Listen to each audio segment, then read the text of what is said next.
What if the 36 country ban that President Donald Trump just decided to institute within the next 60 days is less about security and more about isolation and global dominance? Let's talk about this topic. Today, I'm going to show you the unspoken strategy, because this 36 country travel ban, which means that those countries, again, let's recap from the last video that went kind of viral on our channel. It's at 22,000 views right now. There were a lot of African countries on the ban list: Ghana, Gambia, Tanzania, Uganda, Ethiopia. South Africa was not on the list. Mauritius was not on the list. But listen, there are even countries in the Caribbean, like St. Lucia, that were on the list. And St. Lucia is actually an island nation that is ideal for expats, entrepreneurs, and those that want to have tax-free savings offshore.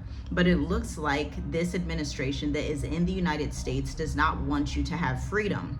But that doesn't mean that you still can't maneuver as an expat and find the Switzerlands, the neutral places, the free places that are still allowing you to live an alternative lifestyle without the chaos of Western systems. So do you remember in school when we would learn about the post-World War II era? I even remember hearing about it from my grandparents.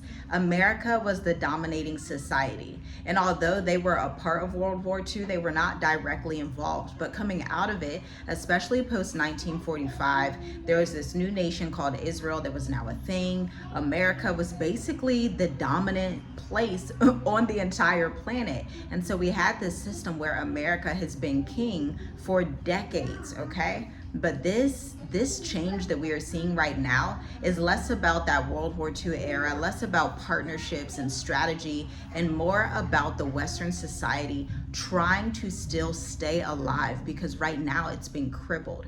This is about trying to give some type of semblance of US dollar domination. Places, especially that are in BRICS, Brazil, Russia, India, China, South Africa, and have partnerships with these nations, even places like Burkina Faso, Mali, Niger, places that are backing their currency with gold, are now quote unquote enemies, right? They're places that the US is warning that you shouldn't go to, and also places that they are not accepting visa applications of those citizens in those countries. You are seeing the world shift from US centered to multipolar independence. In this world that we live in today, isolation equals economic leverage, okay? Let's talk about why the US needs to distance itself from non-compliant countries. Again, these are some of the countries mostly that you find in Africa, a few scattered throughout the Caribbean, where the West feels like they don't have total control. They feel like they don't have enough systems in place. They feel like people are maybe living too freely, or maybe there is a little bit of truth to the corruption indexes and things that they're talking about in that part of the realm. But listen, this is mostly about America trying to stay alive by any means possible. This is also a preparation for CBDCs and digital currencies, okay? Iran, Russia, and China are about to become the new world powerhouses. I mean, we're literally in the middle of World War III right now, even though they're not going to say it. When you look back, if we were to go zoom up to 2073 and look back at 2025, I will call it the era from 2022 up through now, and I'm sure it's going to continue in the next decade or so. You would see this as a time period where the West had an incremental decline.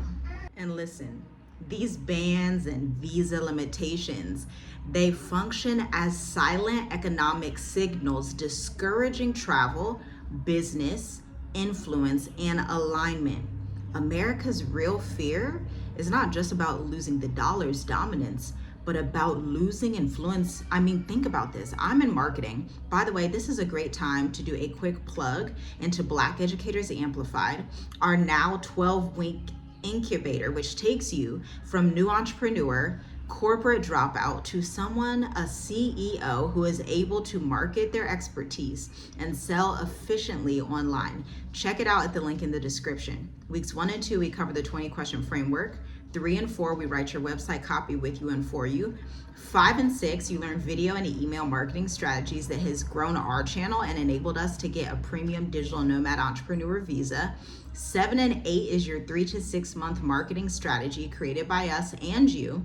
And then weeks 9 through 12, we are going to watch you implement the system that we just created and get into the data analysis behind your launch so that you know how to launch over and over and get clients in all seasons. Check it out at the link in the description. The real fear is losing influence for America, because remember, America is the propaganda and marketing giant of the world.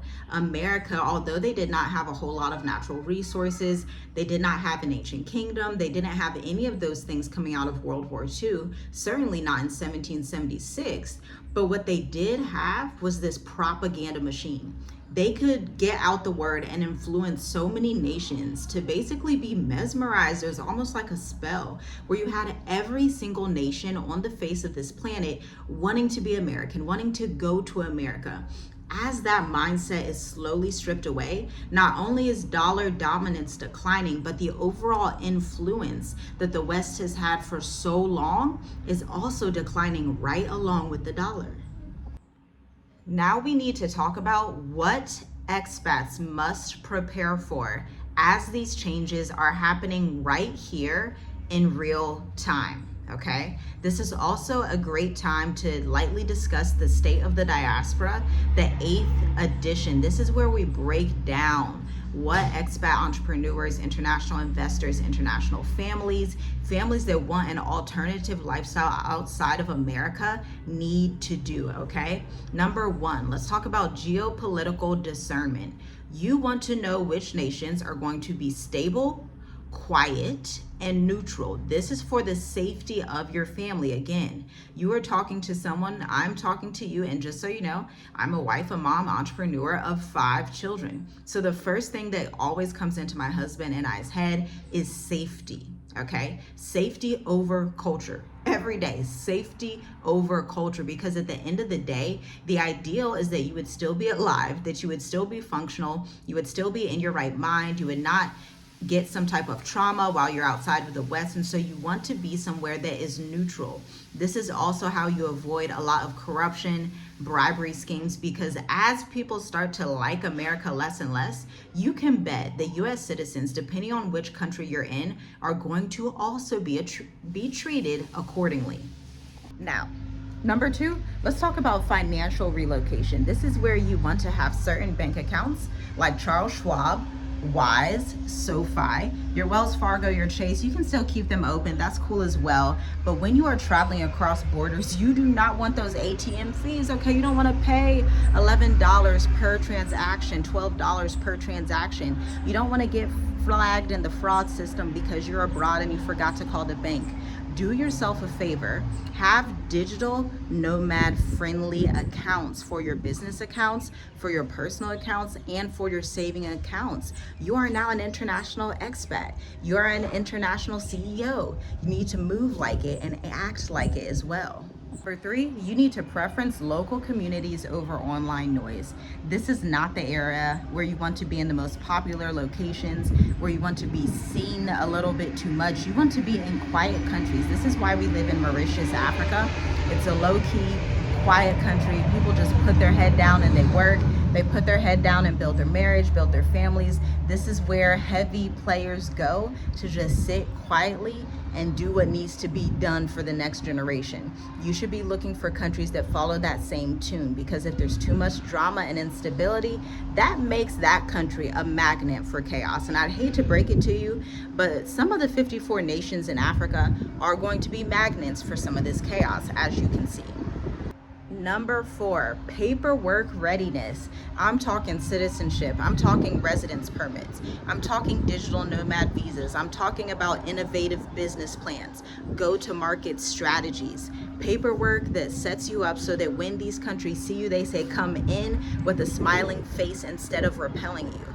I'm talking about strategies that basically make you irresistible. Dig into your inventory. What is your work history? What is your business industry? What are the outcomes that you can repeat for other clients on an international stage? This is also going to set the tone for the country that you choose. One of the core reasons we also chose Mauritius, Africa, is that they are aligned with the type of business we run. We run a marketing firm for finance, real estate, and healthcare industries. Now, Mauritius happens to be, their top sector is finance, tourism, and medical healthcare, okay? So it's in alignment not only with who we are as a people, as a family, but what our business does and operates in. It makes it that much easier to get these residence permits, okay? You don't want to go somewhere just because it's popular. You want to see their policies, their guidelines, what are their investor visas like, what are some of the benefits of being in that country, because there are some countries like this one that will even give you free permits if you are in the right industry. This is where paperwork readiness comes into play for international expats. It's about more than packing tips and, oh, bring this thing and, oh, make sure you have this network. It's less about all that. And I know most people will tell you, have a network, have a network. Listen, this is what I'm gonna tell you, and I've been outside of America for 5 years without going back and forth, and our business has grown 150% just in the last 3 years. I'm gonna tell you right now, it's less about networking and more about alignment. Make sure your business is in alignment with the country that you want to live in. Then all of those doors and networks are already going to be opened, okay? You want to lead with value. Don't lead with just being popular. Lead with value. Lead with what you can bring to the table, how you can shift the economy, how you can contribute, and what your plans and goals are. But listen, if you don't have a plan, you don't have goals, you don't have a 5-year plan, then how are you going to let them know? This is how you build up your confidence. Strategy equates to confidence. Listen, let's go back in here for number 5, because this one is so important. Number 5 is the fact that you do not want to expect the West to announce the collapse. They are not going to do that. You're going to have to be able to read between the lines, see the writing on the wall, and understand the fall of the West, the collapse, the infrastructure being slowed down is going to be evident through the policies, the exclusion tactics, the slowdowns, and the internal chaos, which we can already see taking place. When you have nations such as Iran and all of these Muslim countries all around the world that are saying these insane things, like, you know, these certain flags about the West, certain things that they're threatening and stuff like that, be aware that that is the collapse of that empire. There is also this YouTube channel I watch, this ex-CIA guy, his name is Andrew Bustamante. He has even come out just explicitly and said that the US is declining and Russia, China, and Iran will be the new world superpowers. And it just is what it is. This is how it's going to happen. Now, does that mean America's not going to exist? Of course not. America's still going to be there. Egypt is still there. Greece is still there. Rome, Italy is still there. All these people are still there. The ancient China is still there. It's China today. So America will still be a country, but they can say goodbye to dollar dominance forever. Listen, don't wait for a headline to validate what you already sense is spiritually happening. The world is not falling apart. It's being realigned. And guess what? You must decide if you're watching from the inside or the outside of the storm. Check out the link in the description to get the resources that most align and fit with you. Again, we have the State of the Diaspora, the 8th edition 90-minute intensive for expat international travelers, investors, and entrepreneurs. It's happening July 13th at 2 p.m. Eastern. 90-minute intensive, okay? We cannot wait to see you there, but here's the thing. Since we've been publishing these videos, people have already taken 2 spots, okay? And we're just about a week into marketing, okay? So these slots are gonna fill up. There's only 8 spaces, okay? And only 6 are left at this time. So you want to go ahead, click off this video, stay focused, don't lose your attention span, focus and book your appointment. It is a group intensive so that you can build a network of 8 other entrepreneurs. Imagine You have people from Maryland, Ohio, New York, California, Utah that are getting ready to leave the West. Some are going to Ghana, some are going to Rwanda, some are going to Egypt, some are going to South Africa, some are going to Mauritius, Seychelles, and y'all stay together in this tight-knit group. You help each other build. You keep your networks open so you have options. You do not have to leave America with no network. Let us incubate a network for you. We cannot wait to see you. Your ticket investment is $100. See you there.